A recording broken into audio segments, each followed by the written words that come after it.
কথাটি বলেই ওড়নাটা ভালো করে গায়ে জড়িয়ে দৌড়ে নিচে চলে গেল ইয়ানা। আর রিফাতের দিকে ছুড়ে দিল এক গাদা রাগ অভিমানের পাথর।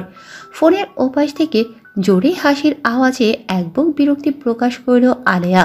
মনে হচ্ছে হাসতে হাসতে অপর পাশের মানুষটার পেট ফেটে যাবে, তাতেও হাসি থামে না। চোখ বন্ধ করে তাতে দাঁত পিষে বলল, এই হাঁপানি রোগী, এই বিশ্রী মার্কা হাসি না থামালে আরও এক মগ পানি দিয়ে গোসল করব। হাফিজ হাসি চাপার চেষ্টা করে বলল, আরে গাধা, পানিটা কার উপর ফেলেছিস সেটার খেয়াল আছে? এতদিন শুনেছি অন্যের জন্য কুয়া ঘুরলে সেখানে নিজেকেই পড়তে হয়, কিন্তু আজ তার দাদাভাইকে পড়তে দেখলাম। ভাগ্যিস আমি তোকে আগেই লক্ষ্য করেছিলাম। আলিয়ার রক্ত হিম হয়ে আসে, চোখ গোল গোল আকার ধারণ করে, মুখ ফুটে উচ্চারিত হয়, তার মানে? দাদাভাইকে সরিয়ে দেওয়ার আগেই পানি তার গায়ে পড়ে। দাদাভাই হয়তো খুব রেগে আছে। হালু কাচালু, তোর খবর আজ আমি টিভিতে দেখবো। ফোন কেটে দিল হাফিজ, কিন্তু আলিয়ার অবস্থা কাহিল বিবশ হয়ে গেছে। তোরা তো কিসের রাগ বুঝি না বাপু। 4 বছর পর ফিরেছিস, কোথায় মেয়েটাকে নিয়ে ঘুরতে যাবি, স্বামী হওয়ার কর্তব্য পালন করবি, তা না উনি পারে খালি রাগ দেখাতে। ইস রে মেয়েটা। ফালতু না বকে যেটার জন্য ফোন করেছিস সেটা বল। আহিল থম মেরে গেল রিফাতের রাগান্বিত সুর শুনে। সে তো রিফাতকে কাজের সূত্রে ফোন করেছিল, কিন্তু রিফাতের ঝঙ্কার আওয়াজ আর বিরক্তির আন্দাজ দেখে সে কারণ জিজ্ঞাসা করতেই রিফাত শান্ত গলায় সবটা বলে আহিলকে। সেই সব কথা শুনেই আহিল কথাগুলো বলে উঠল, কিন্তু রিফাতের গায়ে মনে হয় কিছুই লাগেনি। ছোটবেলার বন্ধু তারা, একে অপরের সঙ্গে চেপে রাখার মতো কথা তাদের মধ্যে নেই বললেই চলে। তাই তো রিফাতের মত একরোখা। রকচটা ছেলে আহিলের কাছে নির্দ্বিধায় সবটা প্রকাশ করল। আহিল একটা দীর্ঘশ্বাস ছেড়ে বলল, পারমিশন ভ্যালিড। এবার একটা দিন ঠিক কর ওপেনিংয়ের জন্য। নার্সিংহোমটা তোর, তাই এই ডিসিশন আমি নিতে পারবো না, বাদবাকি আমি সামলে নেব। ওকে, আমি দেখছি। আরেকটা কথা। বল। সরি তো, তোর ডিকশনারিতে নেই তাই না? অ্যাটলিস্ট তুই যে কাজটা করেছিস তার জন্য তুই অনুতপ্ত, সেটা তো প্রকাশ করতে দোষ নেই। রিফাত আর কথা বাড়ালো না, টুক করে ফোন কেটে দিল। আহিলের কথা একেবারে ফেলার মতো নয়। কিছু একটা ভেবে রুম ত্যাগ করলো রিফাত, পা বাড়ালো ইয়ানার রুমের দিকে। অভিমান বড়ই অদ্ভুত।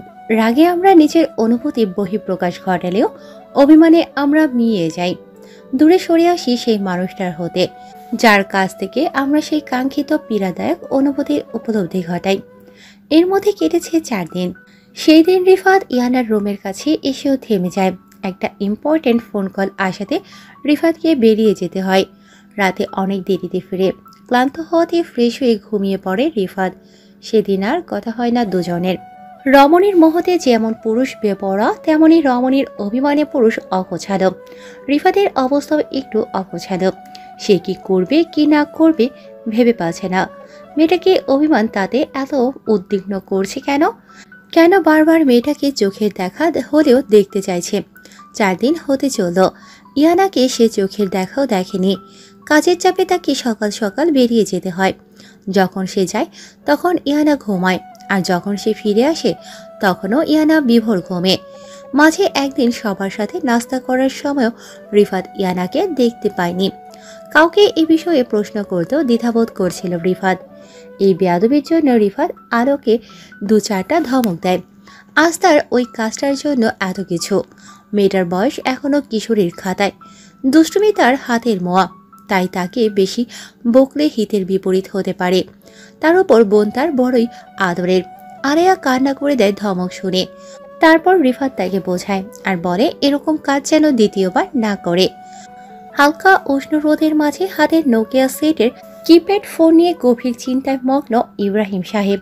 সামনের ছোট্ট টেবিলে রাখা আদো খাওয়া গরম চা, পত্রিকা আর তার সাথীর ডায়েরি।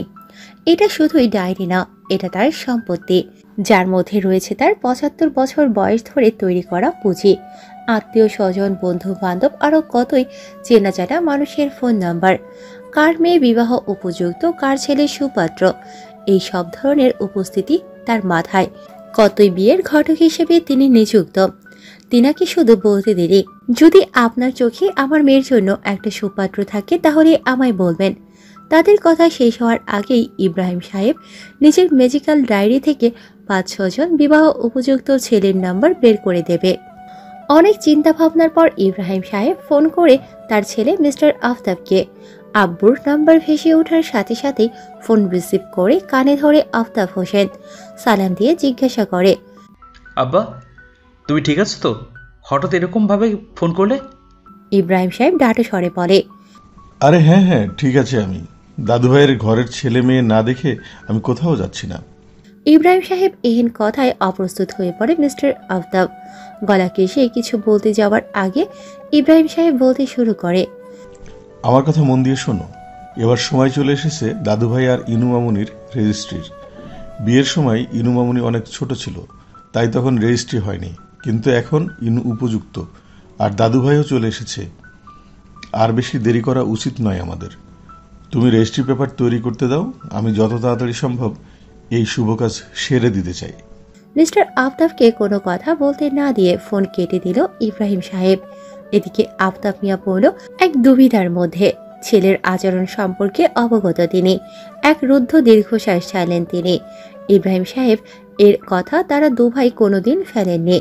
তাই তো ইব্রাহিম সাহেবের আদেশ পেয়ে কিছু না ভেবেই মুঠোফোনে ব্যস্ত হয়ে পড়লেন তার পারিবারিক উকিল ওরফে কাজীর সঙ্গে, যিনি রিফাত আর ইয়ানার আকদ সম্পন্ন করেছিলেন। হাতে থাকা সমস্ত ফাইলের কর্মরত ছেলের হাতে দিয়ে রিফাত উদ্যোগী হল নার্সিংহোমের গ্রাউন্ড ফ্লোরে যাবার জন্য। লন্ডনে এক সিনিয়র ডক্টর হিসেবে নিযুক্ত ছিল রিফাত। তার উপার্জন করা মোটা অঙ্কের টাকা ইন্ডিয়ায় পাঠিয়ে দিত সে। তার সমস্ত শখ আহ্লাদ এই নার্সিং হোমটার প্রতি উৎসর্গ করেছে। মিস্টার আফতাব তার ছেলের কথায় এই নার্সিং হোম নির্মাণে নিযুক্ত হন। এই যে তার ছেলের স্বপ্ন, তিনি অবশ্য একা সব করেননি, সাথে ছিল রিফাতের বন্ধু আহিল। পুরোটাই ছিল আহিলের কাঁধে। পেশায় সে একজন অটো ল্যারিঙ্গোলজিস্ট। বন্ধুর স্বপ্ন পূরণে সেও নিজের সবটুকু লাগিয়েছে। লিফট থেকে বেরিয়ে আসার সাথে বেজে উঠল রিফাতের 3 চোকা ফোন। জল জল করে ভেসে উঠল দাদু নামে সেভ করা ঝকঝকে অক্ষর লেখনী। সময় না নিয়ে কানে ফোন রাখতেই শোনা গেল দাদুর সুদক্ষ কণ্ঠস্বর, দাদুভাই, তুমি কি এখন কাজমুক্ত? দাদুর কথায় ভ্রু কুঞ্চিত হলো রিফাতের। কিছুটা জিজ্ঞেস চিত্তে প্রশ্ন করল, না, আপাতত কিছু কাজ আছে। কেন? সে যে কাজই থাক না কেন, সব রেখে তুমি ইনু মামুনিকে আনতে যাও। কোথায় আর কেন? আহা, এত প্রশ্ন কেন? কলেজ থেকে ইনুকে নিয়ে বাড়ি ফিরে এসো দুইজনে। আজ সবাই একসাথে দুপুরের খাবার খাবো। বরাবরের মতো নিজের কথা শীর্ষে রেখে ফোন কেটে দিলেন ইব্রাহিম সাহেব। কাটার আগে ইয়ানার কলেজের ঠিকানা দিলেন তিনি। এদিকে রিফাত ও দাদুর কথায় অসম্মতি জানাতে অপারগতা প্রকাশ করে। দাদুর উপর প্রখর অভিমান থাকলেও তার আদেশ পালন করা তার বংশ পরম্পরায় রক্তে বহমান। তারপর ভাবে সেও তো মেয়েটার সাথে কথা বলতে চায়। এক কাজে 2 কাজ। সময় নষ্ট না করে রিফাত বেরিয়ে গেল। হলদে ফর্সা মুখশ্রীতে ব্যথার্থ ভাব স্পষ্ট। চোখ মুখ খিচে পায়ের তলার উপর 2 হাত শক্ত করে ধরে রেখেছে ইয়ানা। চোখ ছলছল করছে, জোরে নিঃশ্বাস ফেলছে সে। ব্যথায় বুকটা ভারী হয়ে গেছে। আশেপাশে কলেজের ছেলে মেয়েদের সমারোহ, তাই ব্যথা অপ্রকাশ্য রেখেছে মেয়েটা। কলেজের মেন গেটে পেরোতেই হঠাৎ করে অপ্রত্যাশিত কারোর সাথে ধাক্কা খেয়ে পায়ে অত্যন্ত মন্দভাবে ব্যথা পায় ইয়ানা। চেপে ধরে তার প্রিয় বান্ধবীর আতিকার হাত। মেয়েটা ইয়ানার কর্মে বিচলিত হয়। রাজ্যের বাহিরে ঘুরতে যাওয়ার অভিজ্ঞতার গল্পের পর্বটা থামিয়ে ইয়ানাকে নিয়ে কলেজের সামনে ফুটপাতের কাছে বসিয়ে নিজেও পাশে বসে। বৃহৎ আকারে শিউলি গাছের তলায় বসে তারা। আশেপাশের মানুষ ঘুরে তাকালেও তাতে খুব একটা পাত্তা দিল না আতিকা। অনেক ব্যথা পেয়েছিস তাই না? একদম হাঁটতে পারবি না? খুবই মোলায়েম কণ্ঠে বলল আতিকা। ইয়ানা মাথা নিচু রেখে নাসূচক মাথা নাড়াল। আতিকা আবার বলল, আন্টি বা দাদুকে কল করব, নাকি আমি তোকে ছেড়ে আসবো? ইয়ানা উত্তর দিতে পারল না। এবার কথা বলতে গেলে সে নির্ঘাত কেঁদে ফেলবে। বান্ধবীর মৌনতায় উত্তর পেল আতিকা। 2 শ্বাস ছেড়ে ভাবতে লাগলো কি করা উচিত। রাস্তার পাশে গাড়ি থামিয়ে রিফাত যেই না কলেজের দিকে পা বাড়াবে তার আগেই চোখে পড়ে রাস্তার ওপর পাশের ফুটপাতে মাথা নিচু করে বসে থাকা ইয়ানার দিকে। সহসা ভুরু কুঞ্চিত হলো। মেয়েটার শরীর কেমন কাঁপছে। কি হয়েছে ওর? চমকে উঠল রিফাত। বুকের বাপাস ধক করে উঠল ক্ষণে। উতলা পায়ে রাস্তার ওপারে গিয়ে ফট করে বসে পড়ল ইয়ানার সামনে। শঙ্কিত হলো ইয়ানা, সাথে আতিকা। আচমকা রিফাতকে আশা করেনি ইয়ানা। সংগোপনে উচ্চারণ করল, আপনি? ইয়ানা শুধুই তাকিয়ে রইল রিফাতের দিকে। এত বিচলিত কণ্ঠ কেন ওনার? এত উদ্বিগ্নতা কিসের? এখানেই বা কি করছে উনি? এই মানুষটাই 4 দিন আগে তার সাথে কি করেছে ভুলে গেছে নাকি লোকটা? 4 দিন পালিয়ে বেড়েছে ইয়ানা। লোকটার সম্মুখে হতে দূরে থেকেছে। ইয়ানা এবার মাথা নিচু রেখে চোখ চারিদিকে ঘুরিয়ে দেখল। তার ক্লাসমেট, সিনিয়র সহ সমস্ত মেয়েদের দৃষ্টি সীমাবদ্ধ রিফাতের ওপর। চোখ দিয়ে মূলত গিলে খাচ্ছে তাকে। ইয়ানা চোয়াল শক্ত করে রাখল, কিছুই বলল না। লোকটার প্রতি রাগ হঠাৎ যেন দ্বিগুণ আকার ধারণ করল। ইয়ানার চুপ থাকা দেখে রিফাত আবার প্রশ্ন করল, ইয়ানা, আমি কিছু জিজ্ঞাসা করলাম, উত্তর দাও। পায়ে ব্যথা পেয়েছো নাকি অন্য কিছু? আপনি এখানে এসেছেন কেন? আমার যাই হোক তাতে আপনার কি? চলে যান আপনি। ইয়ানার শক্তভাষী স্পষ্ট কটাক্ষ কথায় মাথা গরম হয়ে যায় রিফাতের। 4 দিন পর মেয়েটাকে দেখেছে সে। একই বাড়িতে থেকেও এত দূরত্ব রিফাত নিজেই চেয়েছে। কিন্তু রিফাত নিজের করা কর্ম ভুলে যায়নি। সে জানে তার ভুলের অনুতাপে ইয়ানার খোঁজে মশগুল ছিল। তার কর্মের জন্য মেয়েটা তার উপরে রেগে আছে। জোরে নিঃশ্বাস নিতে শুরু করে। চোয়াল শক্ত, সাথে হাত মুঠোবদ্ধ করে নেয়। নিজেকে সংযত রাখে চেষ্টা চালাতে থাকে। এদিকে ইয়ানা আর রিফাতের কর্মকাণ্ডে সম্পর্কিত হয়ে যায় বেচারি আতিকা। আমতা আমতা করে রিফাতের উদ্দেশ্যে বলে, আসলে দা ভাই, ইয়ানা পায়ে অনেক ব্যথা পেয়েছে, হাঁটতে পারছে না ও। ইয়ানা আতিকার দিকে ফুটন্ত গরম চোখে তাকালো। আতিকার কথা শুনে রিফাত ইয়ানার দিকে হাত বাড়িয়ে দিল। সমস্ত রাগ সাইডে করে মেয়েটার পানে তাকিয়ে বলল, আমার হাত ধরে উঠে দাঁড়ানোর চেষ্টা করো। আমি কোথাও যাব না আপনার সাথে। বললাম তো চলে যেতে। ইয়ানার কথা শুনে রিফাতের মনে হচ্ছে মেয়েটাকে ধরে উল্টে এক আছাড় মারতে। মেয়েটা ভাগবে, তবুও মস্কাবে না। রিফাত নিজের 4 আঙ্গুল কপালে কিছুক্ষণ ঘষে এদিক সেদিক তাকিয়ে দাঁতের দাঁত পিষে বলল, সিন ক্রিয়েট করো না ইয়ানা, যা বলেছি সেটা শোনো। না হলে আমি সিন ক্রিয়েট করতে শুরু করলে তোমার জন্য খুব একটা ভালো হবে না। ভয়াবহ হুমকি শুনে ইয়ানার শরীর কেঁপে উঠল। মনে মনে ভয়ের হাওয়া বয়ে গেল। নিজেকে শক্ত পাথরের মতো একই জায়গায় বসিয়ে রাখল। সে যাবে না মানে যাবে না। ইয়ানা ঘাড়তেরা হলে রিফাত সেই স্কুলের হেডমাস্টার। আর কি, সময় ব্যয় না করে ইয়ানাকে এক ঝটকায় শূন্যে তুলে নিজের শরীরের সাথে মিশিয়ে নিল রিফাত। ইয়ানা হতভম্ব হলো, চমকে উঠল, ভয় পেল, আঁকড়ে ধরল রিফাতের কাঁধ। আতিকা সহ আশেপাশের সমস্ত ছেলে মেয়ে এই ঘটনায় হতবাক হলো। কেউ কেউ কানা ঘোষাতো, কেউ মিটিমিটি হাসির সাথে এ দৃশ্য উপভোগ করতে লাগলো। ইয়ানা পারলে লজ্জায় মাটির সাথে মিশে যায়। কিছুটা ছটফট করলে রিফাত তাকে আরো বেশি গভীরভাবে নিজের সাথে জড়িয়ে নেয় আর খুবই স্বাভাবিক কণ্ঠে ইয়ানার উদ্দেশ্যে বলে, আমি আগেই ওয়ার্নিং দিয়েছিলাম, তাই এখন চুপচাপ গাড়িতে বসানোর আগ অব্দি এভাবেই থাকো। বেশি ছটফট করলে পায়ের সাথে কোমরও ভাঙবে। Mind it, and you know I never change my words. বুকটা হু হু করে উঠল ইয়ানার। শুকনো গলায় ঢেউ খেলে গেল বারংবার। উত্তাল পাতাল ঢেউ খেলানো অনুভূতিরা ইয়ানাকে কাঁপিয়ে তুলছে। রিফাতও কেমন অগোছালো হয়ে যাচ্ছে। মেয়েটার সান্নিধ্যে মনে প্রাণে অচেনা এক অদ্ভুত অস্থিরতার জন্ম দেয়। রিফাত ইয়ানার দিকে তাকাতেই দেখল মেয়েটা তার দিকেই তাকিয়ে আছে। দুজনেই অপ্রস্তুত হয়ে পড়ে। প্রায় 15 মিনিট ড্রাইভ করার পর রিফাত গাড়ি থামালো কোনো এক নিরিবিলি রোডের পাশে। ইয়ানা ঘাড় ঘুরিয়ে রিফাতের দিকে তাকিয়ে কিছু বলতে নেবে, তার আগেই রিফাত বলল, পা দেখাও। ইয়ানা ভরকানো চিত্তে বলল, জি। রিফাত উত্তর দিল না। সোজা ইয়ানার ব্যথা পাওয়া ডান পা নিজের কোলের ওপর রাখল। ইয়ানার শরীর জুড়ে শিহরণ খেলে গেল। পা নিজের দিকে টেনে আনার চেষ্টা করলে রিফাত গরম চোখে তাকালো। ইয়ানা থেমে গেল। কিছুক্ষণ ব্যথা পাওয়া জায়গায় হাত বুলিয়ে রিফাত ইয়ানার প্লাজোর কিছুটা তুলে দেয়। এবার ইয়ানা থরথর করে কেঁপে উঠল। শরীর অবশ হয়ে আসে। হাত বাড়িয়ে রিফাতের হাতের উপর হাত রেখে ছলছল চোখে তাকিয়ে কম্পনরত কণ্ঠে বলল, ছাড়ুন না, ব্যথা লাগছে। এবার রিফাত ঘটিয়ে ফেলল অত্যন্ত অপ্রত্যাশিত ঘটনা। লজ্জা নামক অনুভূতিতে জর্জরিত ইয়ানা চোখ তুলে রিফাতের দিকে তাকানোরও সাহস হচ্ছে না তার। কিছুদিন ধরে অন্তরে বহমান রাগ নামক অনুভূতিরা আকস্মিকভাবে উবে সেখানে এসে দখল করেছে একরাশ কোঠা। কিছু পূর্ব আগেই রিফাত ঘটালো এক অপ্রত্যাশিত ঘটনা। মেয়েটার গলায় ঝোলানো স্কার্ফ এক টান দিয়ে নিজের হাতে নিয়ে মুহূর্তেই ইয়ানার হাত দুটো বেঁধে ফেলে, আর ক্লিপ দিয়ে বাঁধা চুল আগ বাড়িয়ে খুলে দিতেই তারা নিজেদের স্থান অর্জন করল। এর আচরণে ইয়ানা চমকে উঠল, ভরকে গেল মেয়েটা। বড় বড় চোখে তাকালো রিফাতের দিকে, লজ্জায় একাকার সে। রিফাত নিজেও চকিত হলো তার নিজ কর্মে। হুট করেই মাথায় কি চাপলো তার।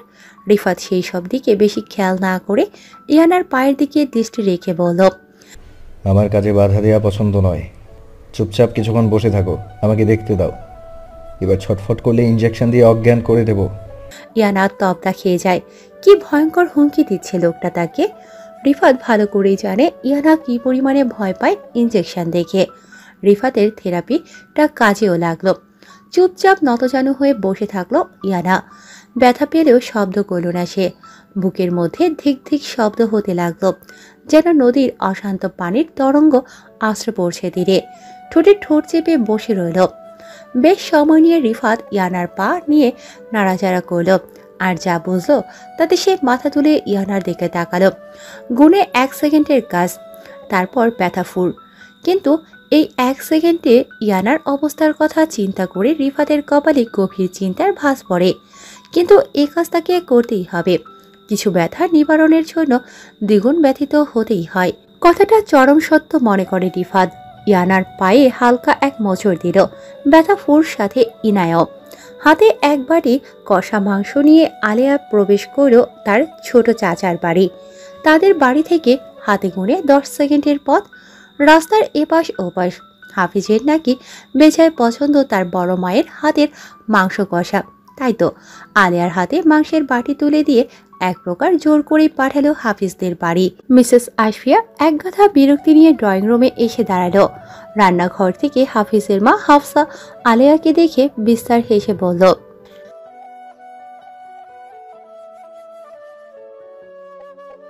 একসাথে এতগুলো কথা বলতে বলতে আলেয়ার সামনে এসে দাঁড়ালো হাফজা। শাড়ির আঁচলে হাত মুছে নিল মুহূর্তেই। ছেলেকে নিয়ে সে যে কি পরিমাণে সম্বন্ধসূচক তা আলেয়া বেশ জানে। বিরক্তির পর্দা কেটে গেল ক্ষণে। মুখে ফুটে উঠল উজ্জ্বল এক চিলতে হাসি। বাড়িটা ডাইনিং টেবিলে রেখে আলেয়া বলল, ছোট মা, জাস্ট চিল। তোমার বাবু এখন আর বাবু নেই, সে তো একটা ধীরে ব্যাটা ছেলে। বলেই হেসে উঠল আলিয়া। হাফজা আলিয়ার গাল টিপে মিছে রাগ দেখিয়ে বলল,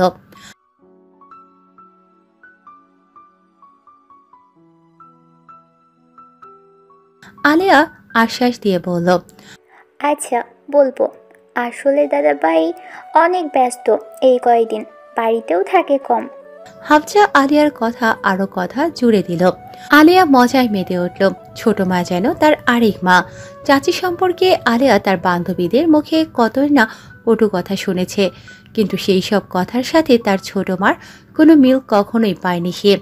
তার স্নেহ, আদর, মমতা ভরা শব্দে আলিয়াকে বারংবার তার ভালোবাসা বুঝিয়ে দেয়। কথার মাঝেই হাফজা বাসন ভর্তি ভাত আলিয়ার আনার তরকারি গুছিয়ে তা আলিয়ার হাতে ধরিয়ে দিয়ে বলল,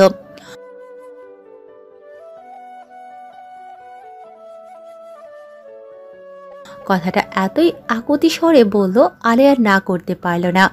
সহসা প্লেট হাতে নিয়ে সিঁড়ি বেয়ে উঠে গেল হাফিজের রুমের সামনে। মনে পড়ল সে হাফিজের জন্য বকা খেয়েছিল রিফাতের কাছে।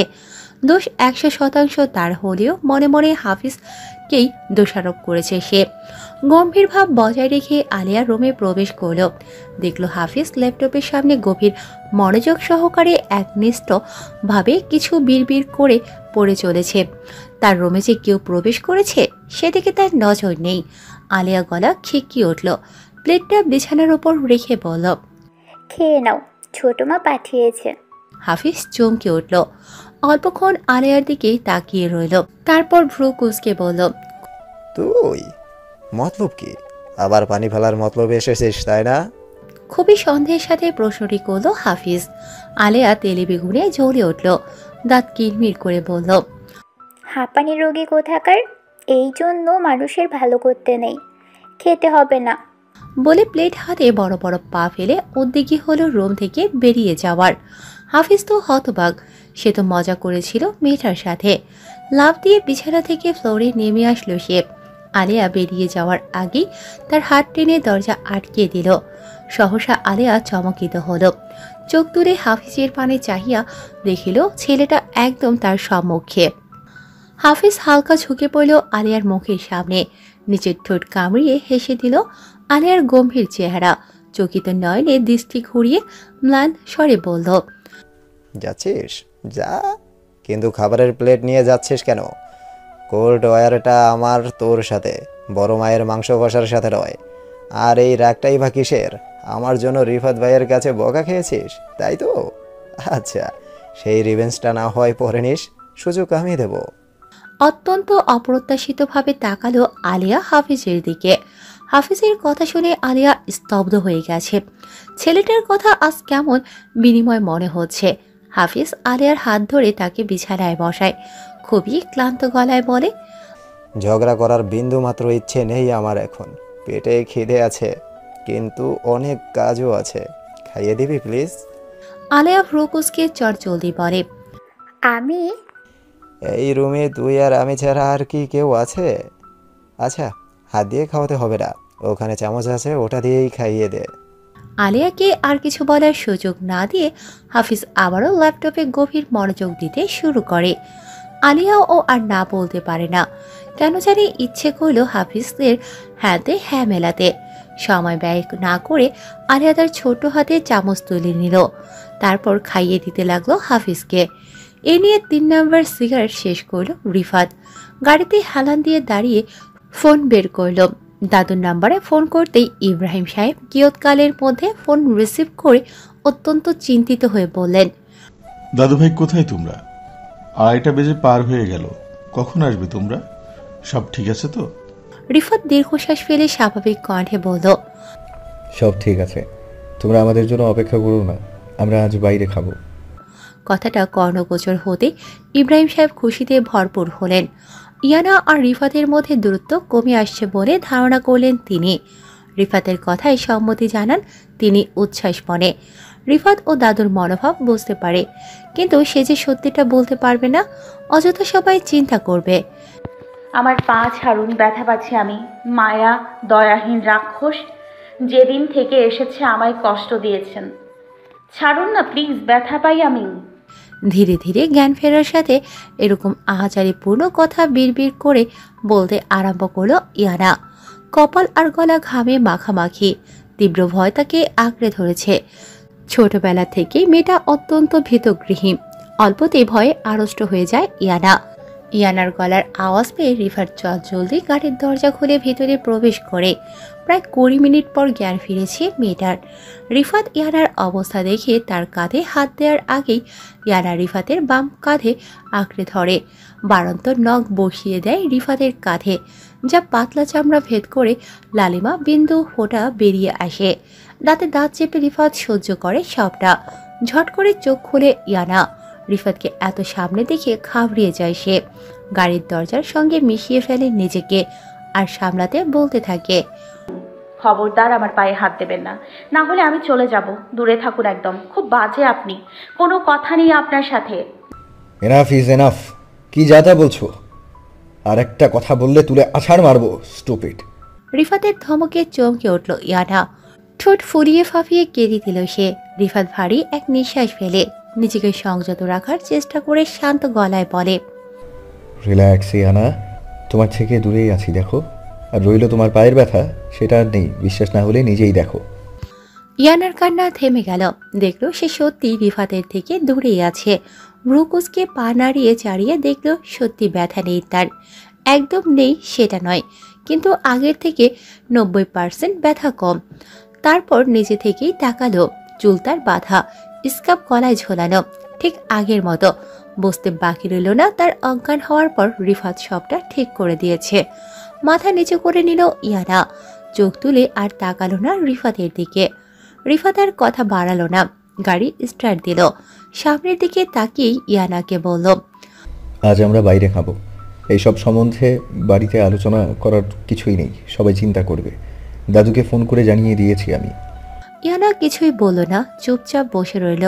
কিছু একটা ভেবে তার প্লাজোর পকেটে হাত ঢুকিয়ে একটা ম্যান্টোস বের করে রিফাতের দিকে এগিয়ে দিয়ে বলল, ডাক্তারদের মুখে সিগারেটের গন্ধ মানায় না। রিফাত কোনা চোখে ইয়ানার দিকে তাকালো। ছোট্ট প্যাকেটটি খুলে ম্যান্টোস গালে পুড়ে নিল। আপনি হঠাৎ আমাদের কলেজে কেন গিয়েছেন? প্যাটির মধ্যে চলা এই প্রশ্ন অবশেষে মুখে প্রকাশ করেই দম ছাইল ইয়ানা। অপেক্ষা করল রিফাতের উত্তরের। ইয়ানার প্রশ্ন শুনে রিফাত খুব সহজভাবেই বলল, দাদু ফোন করে তোমায় আনতে বলেছিল। একদম সোজা সাপটা কথা। ইয়ানা আর পাল্টা কথা বলল না, চুপ হয়ে যায় আগের মতো। রিফাত গাড়ি থামায় একটা রেস্তোরাঁর সামনে। গাড়ি থেকে নামার আগে ইয়ানার উদ্দেশ্যে বলে, ওই স্টোরেজ বক্সটা খোলো। ইয়ানা ভ্রুকুসকে গাড়ির সেটি খুলে দেখে তার প্রিয় চকলেট। রিফাত গাড়ি থেকে নেমে আসে, তার আগে ছোট্ট বাক্যে বলে, সেদিনের জন্য দুঃখিত, অবশ্য সম্পূর্ণ ভুল আমার নয়। চোরের সাথে থাকলে সেও সমান তালে দোষী। টেবিলে সাজানো রয়েছে 4 পদের খাবার, আর শুকনো মুখে তা চিবিয়ে চলেছে ইয়ানা। রিফাত ফোন স্কল করছে আর মাঝে মধ্যে আর চোখে তাকাচ্ছে ইয়ানার দিকে। এরই মাঝে রিফাতের কাঁধে কেউ হাত রাখলো। রিফাত ঘুরে তাকাতেই দেখল কোলাকুলি পর্যায়ে চলল দীর্ঘ। রিফাত আর দানিশের মধ্যে কত বছর পর দু বন্ধুর দেখা বলে কথা। রিফাত, আহিল আর দানিশ ছোটকালের বন্ধু। স্কুল 3 জনে একসাথে শেষ করলেও কলেজ পড়া হলো না দানিশের, কিন্তু সম্পর্ক বজায় ছিল দূরত্বের সাথে। দানিশ কিয়ৎকাল আগেই জানালো এই রেস্টুরেন্ট তার। বন্ধুর সাফল্য দেখে বেজায় খুশি হলো রিফাত। রিফাত জানতো দানিশের একটা রেস্টুরেন্ট আছে, কিন্তু সেটা যে এটাই সেটা জানতো না। তা শুনলাম নাকি তোর নার্সিং হোমের কাজ শেষ বললেই চলে? দানিশের প্রশ্নের জবাবে রিফাত বলল, হ্যাঁ ঠিকই শুনেছিস। এইসব বাদ দে, আগে বল আমাদের ভাবি কেমন আছে। দানিশ লাজুক হাসি ফুটিয়ে বলল, আলহামদুলিল্লাহ ভালো আছে, 1 বছরেও নতুন ভাব বিদ্যমান। এদিকে ইয়ানা ভ্রুকুসকে তাকিয়ে আছে তাদের দিকে, চেনার চেষ্টা করছে দানিশকে। দানিশও কথার ফাঁকে তাকালো ইয়ানার দিকে, চোখ ছোট ছোট করে আবার রিফাতের দিকে তাকিয়ে বলল, আমি যদি ভুল না হই এটা ইয়ানা, রাইট? রিফাত মাথা ঝাঁকিয়ে সম্মতি জানালো। দানিশ অবাক কণ্ঠে বলল, কত বড় হয়ে গেছি ইয়ানা, আমি ওকে অনেক ছোটবেলায় দেখেছিলাম। তুমি আমাকে চিনবে না, কিন্তু আমি তোমাকে চিনি। রিফাতের বন্ধু আমি, দানিশ। নাম তো শোনাই হোগা। ইয়ানার পাশে চেয়ার টেনে বসে আবারও বলল। ইয়ানা ফিক করে হেসে দেয়। 4 বছর পর রিফাত এই প্রথম ইয়ানার হাসি দেখল। মেয়েটা হাসলে এখনও তার এক গালে টোল পড়ে। রিফাত এক ঢোক চেপে দৃষ্টি ঘোরালো। ইয়ানা হাসি বজায় রেখেই বলল, না, নাম তো শুনিনি, কিন্তু এখন শুনলাম। কেমন আছো দা ভাই? ইয়ানার মিষ্টি কথা শুনে দানিশ খুশি হলো। মনে পড়ল মেয়েটা ছোটবেলা থেকে প্রাণোজ্জ্বল, চঞ্চল, মিষ্টি ভাষী। এদিকে ইয়ানার মুখে তুমি ডাক শুনে রিফাত আবারও তাকালো তার দিকে। কি সুন্দর মন মাতিয়ে কথা বলছে দানিশের সাথে। স্মৃতিতে আটকালো ছোটবেলায় ইয়ানা তাকে তুমি সম্বোধনের কথা। আগের ইয়ানা আর এখনকার ইয়ানার মাঝে বেশ কিছু পার্থক্য খুঁজে পেল রিফাত। কথার মধ্যে দানিশ রিফাতের দিকে তাকিয়ে বলে, কি রে, কি এত ভাবছিস? বস। রিফাত থমথমে খেয়ে গেল। গলা কেশে দানিশের পাশের চেয়ারে বসল। দানিশ রিফাতের দিকে তাকাতে চোখ গেল তার কাঁধের দিকে। 4 আঙ্গুলের নখ চিহ্ন স্পষ্ট। দানিশ ব্রুকুসকে অবুজের মতো বলে উঠল, রিফাত, এটা কিসের দাগ? দেখে তো মনে হচ্ছে কেউ আঁচড় দিয়েছে। ব্যাস, কথাটা বলা দেরি ছিল, কিন্তু রিফাতের কাশি উঠতে নয়। দ্রুততার সাথে শার্ট টেনে কাঁধ ঢাকার চেষ্টা করল। এদিকে ইয়ানার হেসকি ওঠা শুরু হলো। লজ্জা আর অস্বস্তি মুড়িয়ে ফেলেছে তাকে। দানিশ দুজনের অবস্থা দেখে জোর আওয়াজে হেসে ফেলল। দুজনকেই পানির গ্লাস এগিয়ে দিল। রিফাত পানি শেষ করে বলে, আসলে। দানিশ রিফাতকে আর বলতে না দিয়ে মিটিমিটি হাসি দিয়ে বলে, থাক থাক, এক্সপ্লেন করা লাগবে না, বুঝি আমি। আমিও যে এক বিবাহিত পুরুষ। রিফাত কটমট দৃষ্টি নিয়ে তাকালো ইয়ানার দিকে। বেচারি ইয়ানা কি করবে, সে তো নিজের বিড়ার বেড়া জালে আবদ্ধ। কোনো রকম নিজের হেসকি থামিয়ে মাথা নোয়ালো মেয়েটা। দানিশের কথা শুনে ইয়ানার কান থেকে গরম ধোঁয়া বের হচ্ছে। লালিমা আভায় গাল দুটো টকটকে হয়ে গেছে। তোরই বউ, এইভাবে তাকাস না মেয়েটার দিকে। দেখ লজ্জায় একেবারে মেয়েটা। আমি যাই, আর হ্যাঁ, বিল পে করার দুঃসাহসিকতা করবি না। দানিশ উঠিয়ে চলে গেল। এখন এই দুই মানবীর পাশে স্থায়ী থাকা আর ঠিক নয় বলে মনে করছে সে। রিফাত আর ইয়ানার বিয়ের বিষয়টা কাছের মানুষ ছাড়া সেরকম কেউ জানে না বলেই চলে।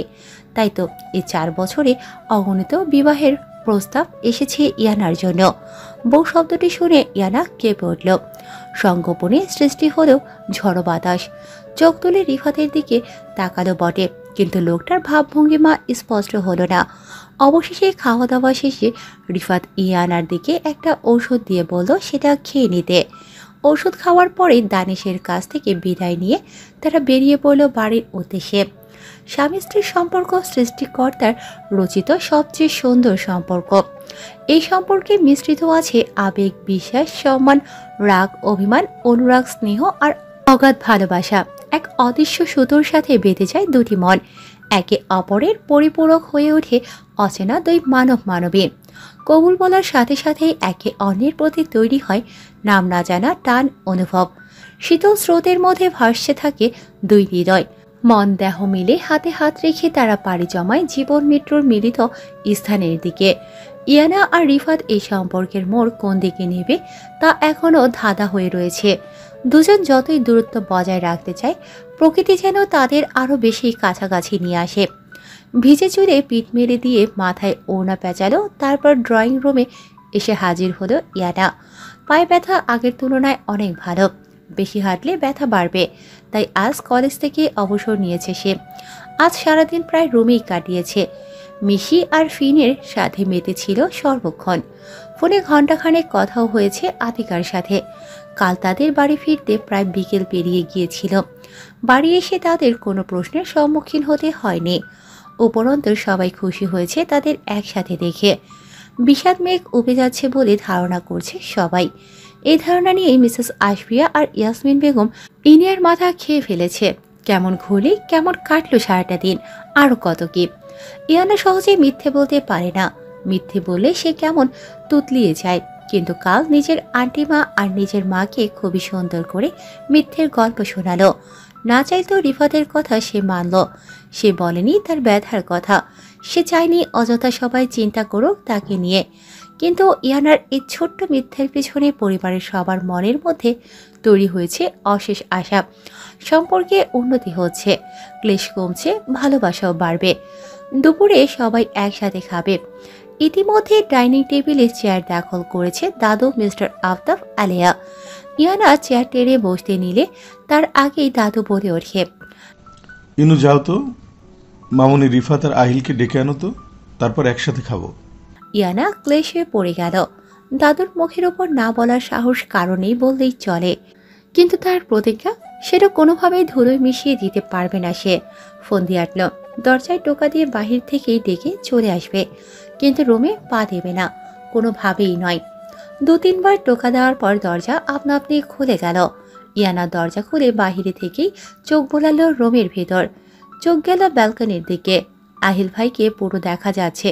পাশে অবস্থিত রিফাতের অবয়ব বোঝা যাচ্ছে শুধুমাত্র। ইয়ানা এবার দরজায় জোরে 2 বার থাপা বসালো। জোর গলায় বলল, আহিল ভাই দাদু আমাদের ডাকছে, নিচে আসুন তাড়াতাড়ি। ইয়ানার আওয়াজ পেয়ে আহিল উকি দিল। বিস্তার হেসে রিফাতের শার্ট ধরে টান দিল। রিফাত হাতে থাকা সিগারেট শেষ করে আহিলের দিকে তাকিয়ে ভ্রু কুঁচকে ফেলল। ছেলেটা কেমন মিসকে মিসকে হাসে। এই হাসির কারণ রিফাতের উপলব্ধি হচ্ছে না। রিফাত ইয়ানাকে স্পষ্ট দেখতে পাচ্ছে বারান্দা দিয়ে, কিন্তু মেয়েটা তাকে দেখতে পাচ্ছে কিনা সেটা বোঝা যাচ্ছে না। হলুদ রঙের সালোয়ার কামিজ পরেছে মেয়েটা, মাথায় ওড়না চাপানো সুন্দর করে। ভিজে কিছু অবাধ্য চুল মুখের সামনে এসে পড়েছে। গোল গোল চোখে তাকিয়ে আছে সে বারান্দার দিকে। মেয়েটাকে দেখলেই আজকাল কেমন যেন বিব্রত বোধ হয়। সেই জন্মকাল দিয়ে মেয়েটাকে দেখে আসছে সে। ছোটবেলায় কোলে নিয়ে কতই না ঘুরেছে মেয়েটাকে নিয়ে, কিন্তু এখন তার দিকে তাকালে এমন অদ্ভুত অনুভূতি হওয়ার কোনো মানেই হয় না। চোখ ফেরালো রিফাত। আহিল ইয়ানার সামনে এসে সমস্ত দাঁত বের করে বলল, আমি যাই, তুমি ওর সাথে আসো কেমন? ইয়ানা থম মেরে রইল। ইতিমধ্যে পিছে পিছে রিফাতও বেরিয়ে এলো। ইয়ানার দিকে না তাকিয়ে হাঁটা শুরু করলো। গম্ভীর গলায় জিজ্ঞাসা করলো, পায়ে ব্যথা আছে? না মানে অল্প। খাওয়া দাওয়ার মাঝে দাদু আহিলকে জিজ্ঞাসা করলো, চিরকুমার থাকার ইচ্ছা আছে নাকি? বিয়ের বয়স তো পেরিয়ে যাচ্ছে, বিয়েটা করে নাও এবার। আমার কাছে কটা মেয়েদের নম্বর আছে, সবাই সুন্দরী, উচ্চশিক্ষিত, মানাবে তোমার সাথে, কি বলো? টেবিলে বসে থাকা প্রত্যেকটা মানুষের ঠোঁটে হাসির রেখা। আহিলের খাবার গলায় আটকে পড়েছে। বেচারার অবস্থা শোচনীয়। নার্ভাস হাসি দিয়ে দাদুর দিকে তাকিয়ে বলল, আসলে এখনো বিয়ে নিয়ে কিছু ভাবিনি দাদু। তার কখন ভাববে? মাথার চুলে পাকন ধরলে তারপর? আমাদের রিফাতকে দেখো, সময় মতো বিয়ে দিয়েছি, এতদিন ছিল না তাই বাচ্চার বাবা হতে পারেনি, এবার নিশ্চয়ই হয়ে যাবে। আর তুমি ওর বন্ধু হয়ে এখনো অবিবাহিত? ইয়ানার কাশি উঠে গেল দাদুর কথা শুনে। গাল লাল হয়ে গেছে তার। ইয়াসমিন বেগমের দিকে তাকাতেও লজ্জা করছে। রিফাত জল শক্ত করে চেপে ধরে বসে রইল। রাগে অগ্নিশর্মা হয়ে উঠেছে সে। আহিল গুগলি চোখে তাকিয়ে রইল রিফাতের পানে। বুঝেছে বন্ধুর অবস্থা চরম লেভেল পার করছে। মিস্টার আফতাব ছেলের দিকে তাকিয়ে দেখল। মুখশ্রী হাব ভাব দেখে মিস্টার আফতাবের বুঝতে বাকি রইল না ছেলের মনে এখন কি চলছে। রেগে আছে, তবে প্রকাশ করতে পারছে না। তারপর ইব্রাহিম সাহেবের দিকে মুখ তুলে বলল, আব্বু থাক না এসব, এখনই এগুলো নিয়ে ভাবার সময় নয়। পরিস্থিতি কিছুটা শান্ত হলো। খাওয়া শেষ করে ইয়ানা চেয়ার থেকে উঠতে যাবে তার আগে ইব্রাহিম সাহেব বলল, ইনু তোমার কাপড় আর প্রয়োজনীয় জিনিস গুছিয়ে নেবে? অবাক হয়ে প্রশ্ন করল ইয়ানা। কেন দাদু? কারণ আজ থেকে তুমি রিফাতের রুমে শিফট হবে। স্কলারশিপ পেয়েছে রিফাত। ব্রাইট স্টুডেন্ট হওয়ার সুবাদে বিদেশ গিয়ে উচ্চশিক্ষা লাভ করে দক্ষ হার্ট সার্জন হয়ে ওঠার অবসর পাচ্ছে সে। এ যেন এক সুবর্ণ অনুকূল। বেলাকাল থেকেই তার স্বপ্ন যে ডক্টর হবে, চিকিৎসা করবে, অসুস্থ মানুষদের নিজের দক্ষতার দ্বারা সুস্থ করে তুলবে। বলা চলে এই স্বপ্ন তার মায়ের, তার মৃত মাতৃত্বের বায়না। সাদা অ্যাপ্রন গায়ে জড়ানো, গলায় স্ট্যাটোস্কোপ ঝুলানো রিফাতকে নিজের চক্ষুদয়ের সামনে দেখতে চেয়েছিলেন তিনি। কিন্তু সৃষ্টিকর্তা হয়তো অন্য কিছু ভেবে রেখেছিলেন। 8 বছর বয়সী রিফাতকে দেখেই তাকে পাড়ি জমাতে হয়েছিল না ফেরার দেশে। এই সুযোগ রিফাত কোনোভাবেই হাতছাড়া করবে না, কোনো মূল্যে না। বাড়ির সকলে এ বিষয়ে ভীষণ খুশি। মিস্টার আফতাব ছেলের মতে এবং পাশে সর্বদা প্রস্তুত ছিলেন। ছেলে তার দক্ষতাপূর্ণ, বুঝদার। ছেলের প্রতি রয়েছে তার অগাধ ভালোবাসা। বাড়িতে ছেয়ে গেছে খুশির আমেজ, বিরাজ করছে আনন্দ। ইব্রাহিম সাহেব নাতির খুশিতে আত্মহারা হলেন। হাত তুলে উন্নতি কামনা করলেন তার প্রাণপ্রিয় নাতিটার জন্য। কিন্তু সাথেই তার মনের মধ্যে বয়ে চলেছে এক ঝড়। চাপা উত্তেজনায় ভারী হয়েছে মাথা। নাতি তার সুদর্শন যুবক, আদর্শ ব্যক্তিত্বের অধিকারী, দক্ষতায় পরিপূর্ণ, কিন্তু হৃদয় সেটা তো বেসামাল। তার প্রাপ্তবয়সী যুবক নাতিটার বেসামাল হৃদয় যদি পিছলে পড়ে কোনো বিদেশি রমণীর মোহে, যদি আটকা পড়ে সাদা চামড়ায় মোড়ানো কোনো এক তরুণীর প্রতি। এই ভাবনা চিন্তার মধ্যে অসম্ভবের চিহ্ন খুঁজে পাচ্ছে না ইব্রাহিম সাহেব। যুবক বয়সে হৃদয় কতটা পিচ্ছিল হয় সেটার সম্বন্ধে ভালোই জ্ঞান রাখেন তিনি। যদিও রিফাত এ ধরনের ছেলে নয়, তারপরেও হয়তো থাকেই তার বংশের প্রথম বংশধর, বংশের বাদী রিফাত। তাকে নিয়ে কোনো ধরনের অপেক্ষা তিনি কোনো সময় বরদাস্ত করেননি। এত বছর ধরে প্রতিষ্ঠিত করা তার মান সম্মানের পাহাড় তিনি কোনোভাবেই ভেঙে চুরে গুড়িয়ে দিতে পারবেন না। তার বংশমর্যাদায় কাউকে হস্তক্ষেপ করতে দিবেন না, অসম্মান হতে দেবেন না তার সম্মানকে। এইসব ভয়ঙ্কর ধরনের ধারণার মাধ্যমে ইব্রাহিম সাহেব নিলেন এক কঠিন সিদ্ধান্ত। তার সিদ্ধান্ত অটল অনর। তার সিদ্ধান্তকে শীর্ষে স্থান দিয়ে ডাক করলেন মিস্টার আফতাবকে। বাবার ডাকে সাড়া দিয়ে হন্তদন্ত হয়ে প্রবেশ করলেন তার রুমে। ইব্রাহিম সাহেব ছেলের দিকে এক পলক তাকিয়ে রকিং চেয়ারে নিজের আসন গ্রহণ করলেন মিস্টার আফতাবকে। ইশারায় বললেন তার সামনে বসতে। বাবার গম্ভীর ভাব উপেক্ষা করতে পারলেন না মিস্টার আফতাব। ভ্রু কুঁচকালেন, ভাবলেন, অতঃপর আসন গ্রহণ করলেন। কিছু বলবে আব্বা? বিশেষ কোনো কথা কিছু? অত্যাধিক নর্মতার সাথে কথাটা বলে উঠলেন আফতাব মিয়া। তানারা দুই ভাই বাবার মুখমণ্ডল দেখে কিভাবে যেন বুঝে যায় তার বাবা এখন কেমন মেজাজে আছেন। ইব্রাহিম সাহেব কিছু মুহূর্ত চুপ থেকে বললেন, আচ্ছা আফতাব, আমার সিদ্ধান্ত কি কোনোদিন তোমাদের জীবনে খারাপ প্রভাব ফেলেছে? হতভম্ব হলো, বিমর হলো মিস্টার আফতাব। বিভ্রান্তকর পরিস্থিতিতে বললেন তিনি। হুট করে বাবার এমন কথা শুনে কিছুটা অবাক হলেন। নর্ম শান্ত কণ্ঠে বললেন, না আব্বা, এমনটা কোনোদিন হয়নি। তোমার সিদ্ধান্ত সবসময় সঠিক হয়েছে। এতে আমরা দুই ভাই কেউ কোনোদিন নাকচ করতে পারবো না। সন্তুষ্ট প্রভাবিত হলেন ছেলের কথা শুনে। তিনি হয়তো এরকম উত্তর আশা করেছিলেন।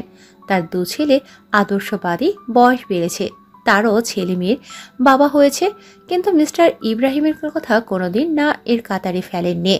রুদ্ধ দীর্ঘশ্বাস ছাড়লেন, ইরশাদ করলেন, আমার দুই ছেলে, তুই রত্ন, আর তাদের দুই ছেলে আমার দুই কাঁধ। আমার দুই ছেলে দুই রত্ন, আর তাদের দুই ছেলে আমার দুই কাঁধ। আমি একটা সিদ্ধান্ত নিয়েছি। সিদ্ধান্তটা অবশ্য রিফাতের উদ্দেশ্যে। শুনলাম তার বিদেশ যাওয়ার বিমানের টিকিট নাকি কালকের। আমি আমার দাদুভাইকে নিয়ে গর্বিত। ২৬ বছর বয়সে একটা প্রাপ্তবয়স্ক পুরুষ আমার দাদুভাই। সাথে দিনকাল খুব একটা ভালো নয়। দুনিয়া দেখেছি আমি। মাথার চুল তো আর এমনি এমনি পাকেনি। কেমন সিদ্ধান্ত আব্বা? ইনু মামুনির সাথে রিফাতের বিয়ে। আশা করি আমার এই সিদ্ধান্তে তোমার অমত হবে না। আমি কিছু ভেবেচিন্তেই সিদ্ধান্তটা নিয়েছি। আমি চাই দাদুভাই বিয়েটা সেরে তারপর বিদেশ যাক।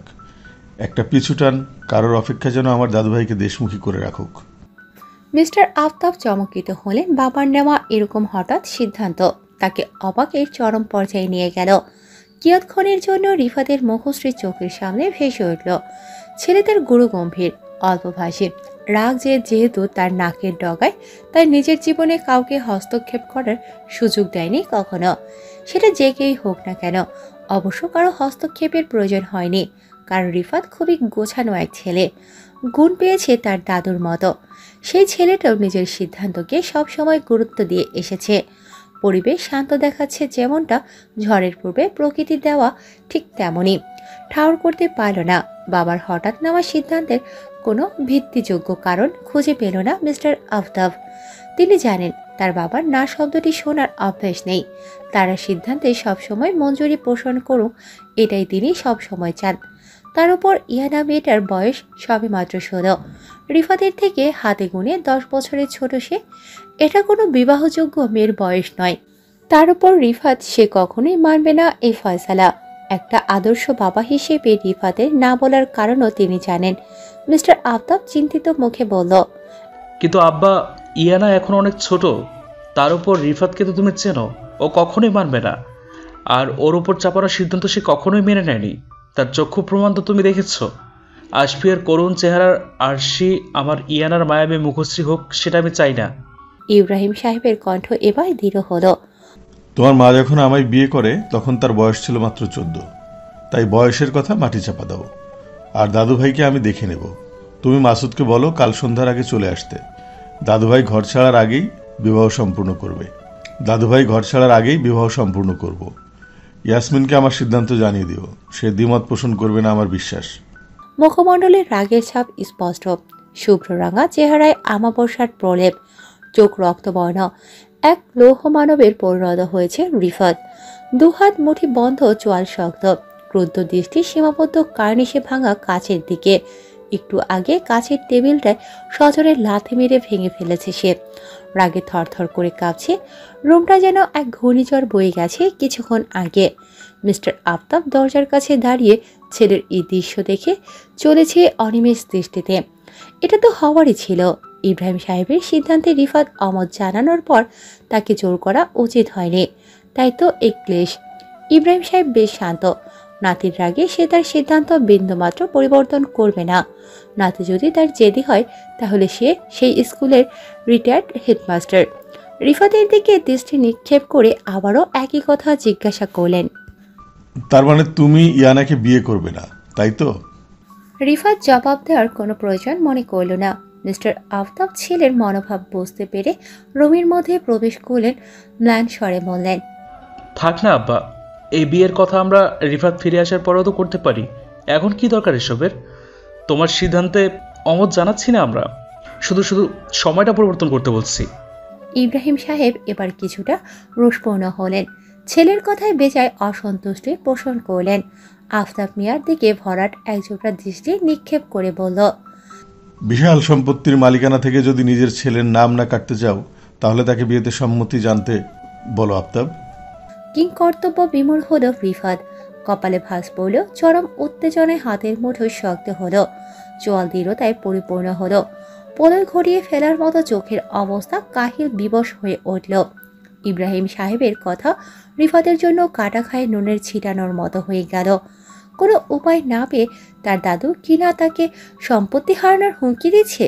ওই সম্পত্তি, যে সম্পত্তির উপর রিফাতের কোনো কালেই কোনো ধরনের নজর ছিল না। মেডিকেলে চান্স পাওয়ার পর থেকে সে ছোটখাটো একটা চাকরি খোঁজে, তারপর নিজের পড়াশোনার খরচ নিজে চালাতে শুরু করে। বাবার টাকার দিকে ঘুরেও পর্যন্ত তাকায়নি। যে ছেলে তাকে কিনা সম্পত্তির হুমকি, এটা নিছকই হাস্যকর।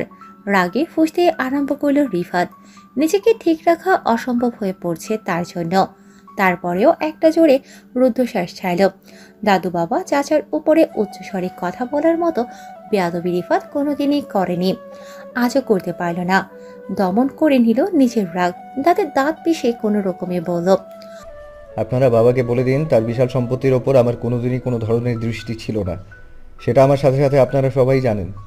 লাগবে না আপনাদের সেই নিছক বিশাল সম্পত্তি ঠেলে দিলাম আপনাদের দিকে।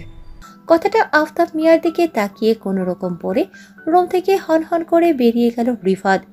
বিকেল গড়িয়ে প্রায় সন্ধ্যা হতে যাচ্ছে।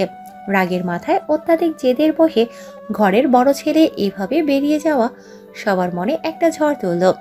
মিস্টার আফতাবকে কোনোদিন বউ আর মায়ের মধ্যে দ্বন্দ্বের শিকার হতে হয়নি। তারা দুজনে ছিল অত্যন্ত বুঝদার, কিন্তু আজ ওয়ার্ল্ড রেকর্ড ভেঙে মিস্টার আফতাবকে শিকার হতে হলো নিজের বাবা আর ছেলের মধ্যকার দ্বন্দ্বের মধ্য দিয়ে। অগণিত ফোন করা হলো রিফাতকে। আশেপাশে জানাশোনা সমস্ত বন্ধু বান্ধবকে জিজ্ঞাসা করা হলো রিফাতের সম্পর্কে। কেউ কোনো খবর দিতে পারল না। গাড়ি নিয়ে সে যে বেরিয়েছে, এখনো পর্যন্ত ঘরে ঢোকেনি সে। রাত পেরোলো, সকাল আসলো, রিফাতের খোঁজ পাওয়া গেল না। আজকে তার বিদেশ যাওয়ার দিন। রাত 11:10 তার ফ্লাইট। বাড়ির প্রত্যেকটা মানুষের ললাটে পড়ল চিন্তার ভাঁজ। আর তার উপর ঘটে গেল আরেকটা ঘটনা। একটা দিন বেরোলো, সন্ধ্যা প্রায় 6:45 কাছাকাছি রিফাত বাড়ি ফিরল। বিধ্বস্ত চেহারা, উস্কো খুস্কো চুল, মলিন মুখশ্রী নিয়ে বাড়ির মধ্যে প্রবেশ করতে চোখের সামনে পড়ল এক অপ্রত্যাশিত ঘটনা। হাতে স্লাইন লাগানো অবস্থায় সোফায় বসে রয়েছে ইব্রাহিম সাহেব। অসুস্থ মুখখানা দেখে বোঝাই যাচ্ছে তার শরীর খুব একটা ভালো নয়। তার আশেপাশে বসে রয়েছে আফতাব সাহেব, আশফিয়া, ইয়াসমিন বেগম, তার ছোট চাচা চাচি, হাফিজ। দূরে দাঁড়িয়ে থাকা রিফাতের উপর সবার দৃষ্টি এসে পড়ল। আফতাব সাহেব কোনো রকম সোফা থেকে উঠে রিফাতের সামনে এসে দাঁড়ালেন। হুট করে ছেলের দু হাত নিজের হাতের মুঠোয় নিয়ে নিলেন আর অত্যন্ত করুণ স্বরে বললেন, রিফাত, আমি জানি না আমার কিছু হলে তোমার খারাপ লাগবে কি লাগবে না, কিন্তু বিশ্বাস করো, আমার আব্বার যদি কিছু হয়ে যায় আমি একদমই ঠিক থাকবো না। তুমি বেরিয়ে যাওয়ার পর থেকেই আব্বার শরীর ভালো ঠিক ছিল না। কাল থেকে আজ সন্ধ্যা পর্যন্ত তোমার কথা জিজ্ঞেস করতে করতে হাঁপিয়ে উঠেছিল। অতঃপর আজ সন্ধ্যায় কিছু ভাঙার শব্দে সবাই ছুটে যায় তার রুমে। গিয়ে দেখি কাঁচের গ্লাসটা মেঝেতে পড়ে আছে, আর আব্বা বুকে হাত দিয়ে জোরে জোরে নিঃশ্বাস নিচ্ছে। হসপিটালে নিয়ে যেয়ে দ্রুত। ডক্টর বলেছে আব্বাকে কোনো ধরনের স্ট্রেস চিন্তার মধ্যে রাখতে না হলে পরে বড় ধরনের সমস্যা হবে। তুমি ডক্টর, বড় ধরনের সমস্যা মানে নিশ্চয়ই বুঝতে পেরেছ। আমার একটা অনুরোধ রাখো রিফাত, বাবা হিসেবে একটুখানি চাওয়া কি আমার জন্য পাপ নয়? তুমি আমার আব্বার কথাটাকে মেনে নাও, তার সিদ্ধান্তে হ্যাঁ জানাও, এটা তোমার কাছে আমার চাওয়া। মিসেস আশফিয়া, ইয়াসমিন বেগম, ছোট চাচা চাচি সহ হাফিজ দেখছে এক করুণ দৃশ্য। মিসেস আশফিয়া কেটে দিল এই দৃশ্য দেখে। এদিকে যার জন্য 3 বাপ বেটার মধ্যে তৈরি হয়েছে এই অসামান্য দ্বন্দ্ব, সে নিজের রুমে আরামে ঘুমোচ্ছে। 16 বছর কিশোরীকে কিছুই জানানো হয়নি। ইয়াসমিন বেগম নির্দ্বিধায় এই বিবাহ সম্পর্ক মেনে নিলেও মেয়েকে এখনো পর্যন্ত কিছুই বলেনি। ইয়ানা সেই যে দুপুরে খাওয়া দাওয়ার পর ঘুমিয়েছে, এখনো ওঠেনি।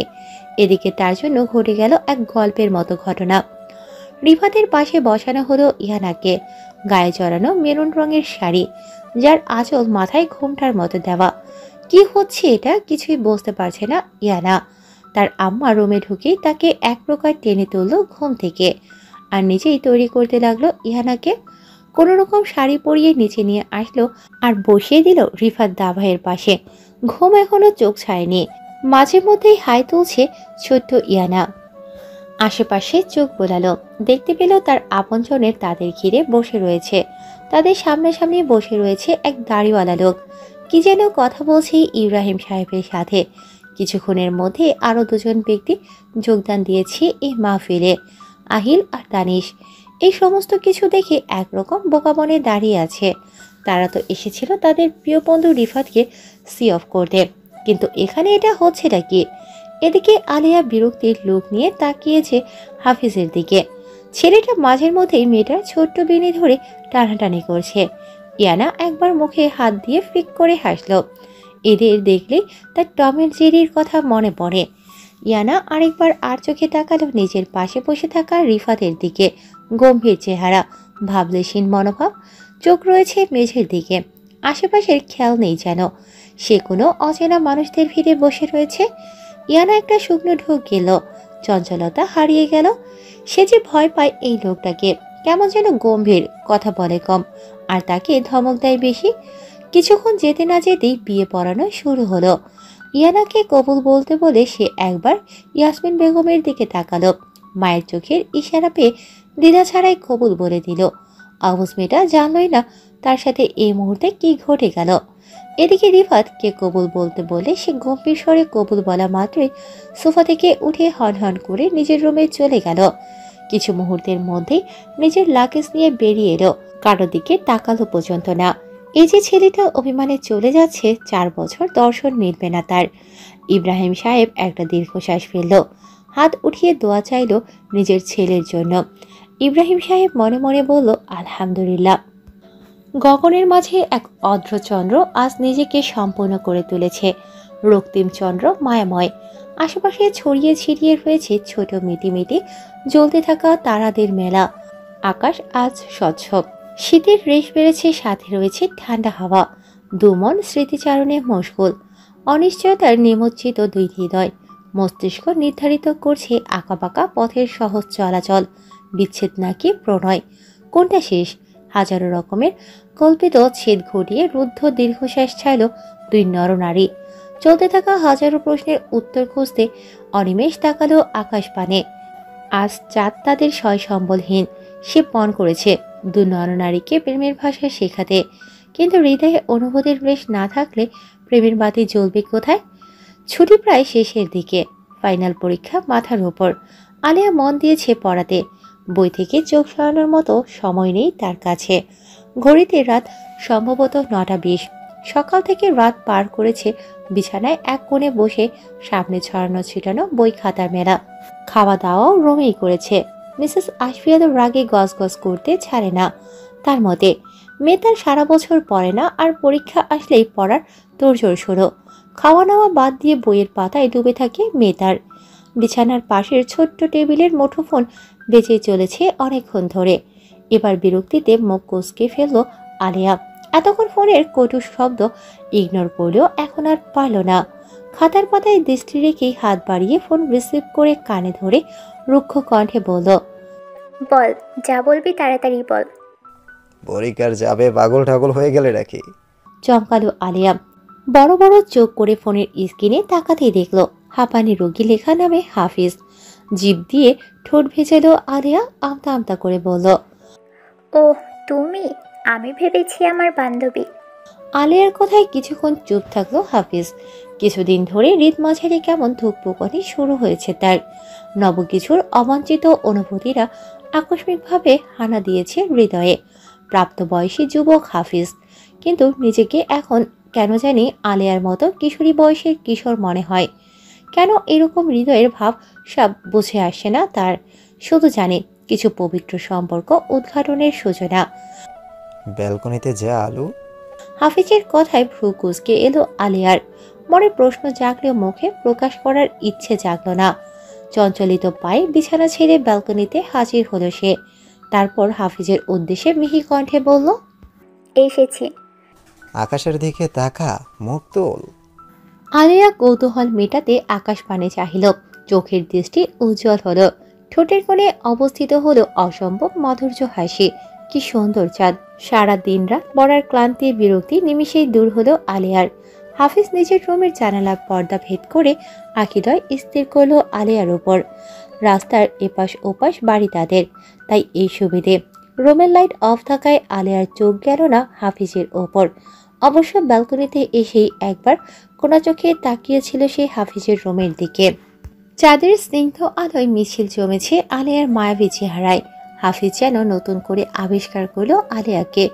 ইস, কি শোভনীয়, কত মুগ্ধময় লাগছে আলিয়াকে।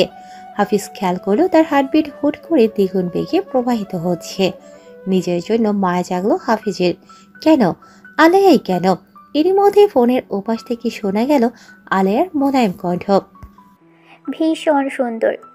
এক দমকা হাওয়ায় আলেয়ার খোলা চুল উড়ে পড়ল তার চোখে মুখের উপর।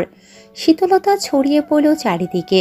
হাফিজ বশীভূত আলেয়ার পানে তাকিয়ে শান্ত স্বরে বলল, সত্যি ভীষণ সুন্দর।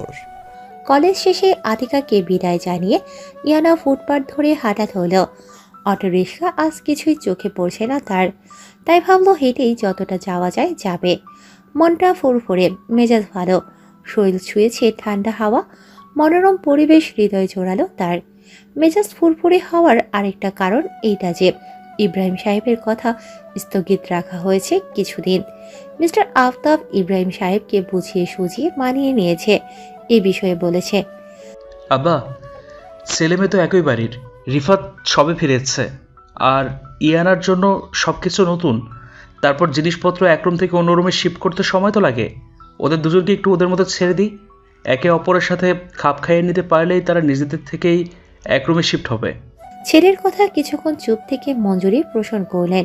ব্যাস, মেজাজ ফুরফুরে তখন থেকে ইয়ানার। চিন্তামুক্ত মন মস্তিষ্ক, আর কি লাগে। মনের আনন্দে হারছে আর রাস্তার আশেপাশে চোখ বোলাচ্ছে ইয়ানা।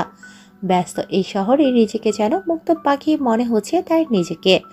মাথায় চাপানো ওরা একটু টেনে নিল সামনের দিকে। হঠাৎ চোখ গেল তার বাঁ পাশের একটা পাঁচিলের ওপর, অনেকটাই উঁচু পাঁচিলের মাথা, যেখানে একটা বিড়াল গুটিসুটি মেরে বসে অনবরত নিজের ডাক ছেড়ে যাচ্ছে, হয়তো ভয় পাচ্ছে। ইয়ানার মনটা ধুক করে উঠল। বিড়ালের প্রতি ছোটবেলা থেকেই তার আকর্ষণটা অত্যাধিক বেশি। এগিয়ে গেল পাঁচিলের ধারে, দুহাত বাড়িয়ে দিল বিড়ালটির দিকে আর বলতে শুরু করলো, ভয় পেও না, লাফিয়ে আমার কাছে আসো, আমি ধরে ফেলবো তোমায়, একদম ভয় পেও না। ইয়ানার এত ডাকাডাকিতেও বিড়ালটার ভয় কমল না। সে একইভাবে গুটিসুটি মেরে নিজের ডাক চালিয়ে গেল। পাঁচিলটা অনেকটাই উঁচু, এদিকে ইয়ানার হাইট খুব বেশি হলে 4 ফুট 10 ইঞ্চি। আজ ইয়ানার অজান্তে একটু আফসোস হলো নিজের হাইট নিয়ে। আর একটু লম্বা হলে কি যায় আসতো। পরক্ষণে স্মরণে এলো, এই দুনিয়ায় তার থেকেও কত কম হাইটের মানুষ আছে। তাদের বয়স বেড়েছে কিন্তু উচ্চতার বাড়েনি। ইয়ানা মাথা ঝাঁকালো, সৃষ্টিকর্তার শুকরিয়া আদায় করল নিজের উচ্চতা নিয়ে। থাক না, একটু কম উচ্চতা, ক্ষতি কি তাতে। ইয়ানার ভাবনা চিন্তার মাঝেই তার পাশে এসে দাঁড়ালো এক অবয়ব। সেও ইয়ানার মতোই হাত দুটো বাড়িয়ে দিল বিড়ালটির দিকে। আর পরক্ষণে বিড়ালটা ঝাঁপ মেরে সেই মানুষটির কোলে চলে এলো। ইয়ানা মুহূর্তেই ঘাবড়ে গেল, চঞ্চলিত চোখে তাকালো তার পাশে। তাকাতেই অজান্তে তার সর্বাঙ্গ জমে গেল, বুকের ধুকপুকুনি বাড়ল। প্রশ্ন এলো মাথায়, ইনি এখানে কি করছে? ইয়ানার চাহনি দেখে রিফাত হালকা গলা কেশে তার উদ্দেশ্যে বলল, গাড়িতে বসো। ফুঁসে উঠল ইয়ানা। রিফাতের হাত থেকে বিড়ালটাকে ঝট করে নিজের কোলে নিয়ে নিল। তারপর ঠোঁট বাঁকিয়ে নাক ফুলিয়ে বলল, যা বলার এখানেই বলুন, আমি কোথাও যাব না আপনার সাথে। রিফাত দাঁতে দাঁত পিষে হাত মুঠ করে ধরে ডান বামে তাকালো। রাগ মাথায় চড়েছে ধীরে ধীরে। এ মেয়েটার কথাবার্তা তাকে ক্ষণেই রাগিয়ে দিতে সক্ষম। রুদ্ধ দুটো নিঃশ্বাস ছাড়ল, তৎপর শান্ত গলায় বলল, ইয়ানা মেজাজ বিগড়াবে না।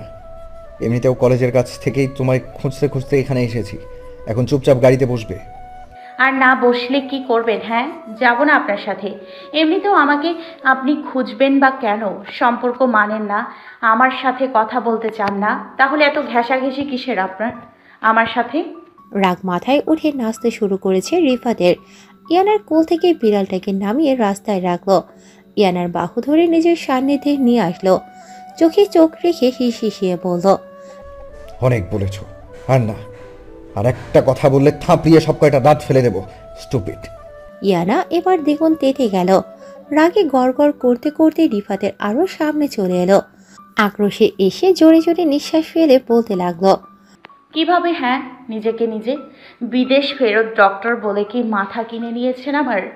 আপনি যখন যা বলবেন তাই কেন করতে হবে আমাকে? আপনাদের বাড়ি থাকি বলে তাই? যাব না, যাব না, যাব না আপনার সাথে। কি করবেন করে নিন। রিফাতের দৃষ্টি এবার হুট করে শান্ত হয়ে গেল। নিজের ঠোঁট কামড়ে আশেপাশে তাকালো, দেখলো কিছু মানুষ তাদের দিকে তাকিয়ে আছে। এবার কিছু টিনেজাররা মিটিমিটি হাসছে তাদের দিকে তাকিয়ে। রিফাত এবার বাঁকা হাসলো ইয়ানার দিকে, আরো কিছুটা ঝুঁকে গিয়ে বলল, পরিষ্কারভাবে বলো না যে তুমি সেদিনের মতো আমার কোলে উঠতে চাইছো, এটা মুখে বললেই হয়। আচ্ছা বুঝেছি, ওয়েট।